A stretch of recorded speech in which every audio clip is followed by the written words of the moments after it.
vous remercie, Monsieur le Président, Mesdames et Messieurs les sénateurs. Je souhaitais avant tout, en propos liminaire, remettre l'ensemble de cette affaire, dite affaire Benalla, dans le contexte qui est le sien. Cette affaire, elle intervient au moment des événements dits du 1er mai, de la place de la Contrescarpe, dont on a dit un certain nombre de choses, mais surtout, on est en train de le constater maintenant avec le temps qui passe, un certain nombre de contre-vérités, un certain nombre d'approximations, à la fois relayées par la presse, mais aussi par un certain nombre de responsables politiques. On m'a d'abord présenté comme le tabasseur des gentils manifestants, d'autres ont employé le mot opposants politiques, et d'autres les mangeurs de crêpes, comme ils se sont eux-mêmes présentés, en tronquant la réalité d'une situation qui était pour le moins assez tendue, et on est en train de le découvrir depuis plusieurs semaines, assez confuse. J'ai, dès le début, lors des différentes interventions médiatiques qui ont été les miennes, à la fois au JT de 20h de TF1, également dans le journal du dimanche et dans le journal Le Monde, je suis revenu sur cette situation du 1er mai où j'ai expliqué que les personnes qui étaient en face de moi n'étaient pas des gentils manifestants, mais des lanceurs de bouteilles en verre sur des policiers. Ce qui a été difficile à admettre pour un certain nombre de journalistes, pour un certain nombre de responsables politiques, mais ce qui s'est conclu être la réalité dès lors que les vidéos sont sorties dans les médias, après quelques semaines où on les a quand même gardées sous le coude, où on voit ces deux personnes en train de jeter des bouteilles en verre et d'agresser littéralement les policiers. Aujourd'hui, ces deux personnes, je reviens, qu'on a présentées comme des gentils manifestants, sont convoquées par la justice pour répondre de faits de violence sur dépositaire de l'autorité publique. Alors il y a également tout un contexte autour de ça qui était de savoir est-ce que j'avais à agir, pas à agir. Ça, c'est pas à moi de vous le dire aujourd'hui.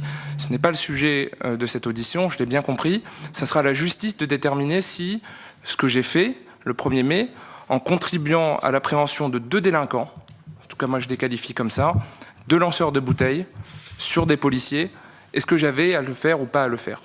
J'ai pensé bien faire en vertu d'un article qui s'appelle l'article 73 du Code de procédure pénale, qui indique que n'importe quel citoyen est autorisé à appréhender l'auteur d'un crime ou d'un délit flagrant. Et en l'occurrence, le jet d'une bouteille en verre sur des policiers, ça s'appelle un délit, ce sont des violences volontaires sur dépositaire de l'autorité publique. À l'issue de ces pseudo-révélations d'un grand quotidien du soir, il y a eu, je vous l'ai déjà dit la dernière fois, un déferlement médiatique, un déchaînement politique, un lynchage en règle dont j'ai fait l'objet, et je continue d'ailleurs à faire l'objet depuis 6 mois, avec la construction d'un personnage, d'un individu, comme l'a pu l'appeler quelqu'un qui est venu devant vous très récemment, alors que je constatais le mois de septembre qu'il ne tarissait pas d'éloges me concernant, mais apparemment sa vision a changé d'une manière assez rapide. Parce qu'en 6 mois, on a réussi à construire et à faire de moi un personnage qu'on dit sulfureux, diabolique, infréquentable. Enfin, ce sont tous les qualificatifs qui sont employés à mon encontre.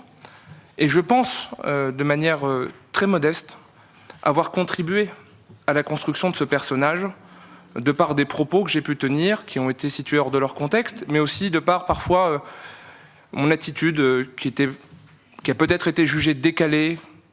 Et je conçois que j'ai pu donner une mauvaise image de moi.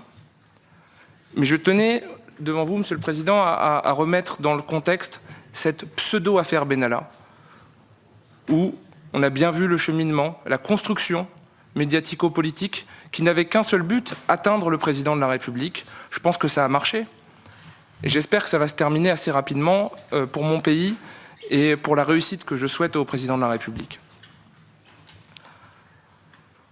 En l'espace de 6 mois, les choses ont bien changé. Elles ont évolué plutôt négativement en ce qui me concerne. Et je dois vous le dire et le reconnaître, derrière la carapace, il y a un homme, sa femme, son fils qui avait 1 mois et demi au moment du déclenchement de cette affaire, une situation professionnelle et personnelle assez troublée, qui ont fait que j'ai commis un certain nombre d'erreurs. Des erreurs que j'ai reconnues volontiers, auprès de mes proches, auprès de mon entourage et que je reconnais publiquement devant vous. Et je l'ai fait également devant la justice. Ces erreurs, elles ont pu l'être de par des rencontres, de par des échanges avec certaines personnes, encore une fois qualifiées de sulfureuses. Et je tiens à vous le dire, je rencontre qui je veux, quand je veux, et dans le cadre que je veux, en fixant une limite morale, que je garderai pour moi, mais je n'accepte pas le personnage qui a été construit autour de moi et qui ne reflète pas la réalité de ce que je suis, qui je suis et ce que j'ai fait lorsque j'étais à la présidence de la République.